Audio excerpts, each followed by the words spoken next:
बंधुओं नमस्कार। रावण को जितना सुख मिला उतना किसी और को नहीं मिला।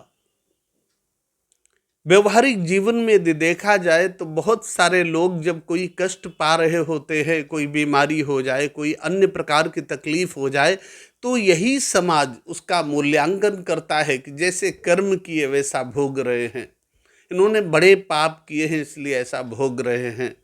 तब वो मूल्यांकन इस प्रकार का होता है। रावण के विषय में उस प्रकार का मूल्यांकन क्यों नहीं किया जा रहा है? चरित्रहीन पापी व्यक्ति को सुख नहीं मिलता है, ये याद रखना चाहिए। जबकि रावण को तो सभी सुख मिले।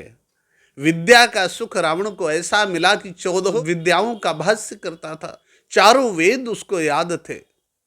कुछ लोग जब रावण की बराबरी विद्वत्ता में नहीं कर सके तो रावण की निंदा करने लगे। बहुत लोग संसार में रावण बनने का प्रयत्न करते रहे, लेकिन जब रावण बनने में असफल हो गए तो रावण की निंदा करनी प्रारंभ कर दी उन्होंने। जो रावण के बराबर विद्वान बनना चाहते थे, लेकिन वो रावण के बराबर क्या बहुत पीछे रह गए। रावण बहुत बड़ा विद्वान था। जब वो रावण के बराबर विद्या नहीं पढ़ सके तो रावण की निंदा करने लगे। कुछ लोग रावण के बराबर संपत्ति का सुख पाना चाहते थे, लेकिन जब उतनी संपत्ति नहीं बना सके तो रावण की निंदा करने लगे। कहने लगे रावण तो बहुत पापी था। ये आजकल भी हम व्यवहारिक जीवन में करते हैं। हम अपने को तो बहुत आगे बढ़ाना चाहते हैं, लेकिन जब हम आगे नहीं बढ़ पाए और दूसरा पड़ोसी आगे बढ़ गया तो हम कहना शुरू कर देते हैं जैसे उन्होंने भ्रष्टाचार पूर्वक कमाई की है, मैंने की होती तो मेरा भी ऐसा हो जाता।